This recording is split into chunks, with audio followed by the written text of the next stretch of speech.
ሰላም እንገድየዋል ደላሉ በላኩ ደላሉ አትርቅሽ አንዴ ምግባና አይሆን አጣልሻለሁ ቃል ገብቼልሻለሁ አንዴ አንቺ ግን ከሌላ ተብቆሽ ከቤተሰብ ጋር የማይገባ ጨዋታ አስገባሽ ለምን ይሄን ማለት የትኛው ነው የልቦን ሰርቆ የገዛው? ልጄስ ነው? አደይ ነው? ወይንስ እረኛዬ?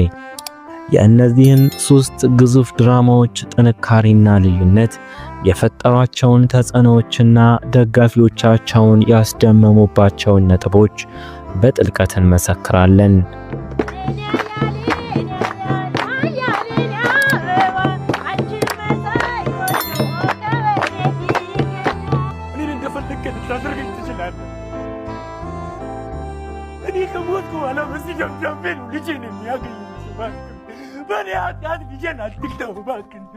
አሁን ተነሽና ልብስሽን ቀይረሽ ታቹረጅና ናምን ቀበላ ነገርኩሽ ውጭ ዝግጁ ናችሁ?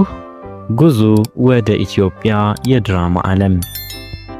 ባለፉት ዓመታት የኢትዮጵያ ፊልም ኢንዱስትሪ ትልቅ ለውጥ አሳይቷል።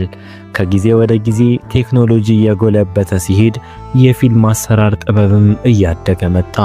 የዲጂታል ካሜራዎች መምጣት፣ የኤዲቲንግ ሶፍትዌሮች መስፋፋትና የኢንተርኔት ተደራሽነት መጨመር ለወጣት የፊልም ሰሪዎች አዳዲስ እድሎችን ፈጠረ።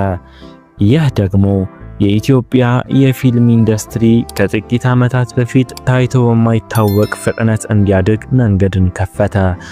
የጥራት ደረጃ ከፍ ብሎ የተመልካች ምቾትና ምኞት ፍላጎትም እየጨመረ መጣ።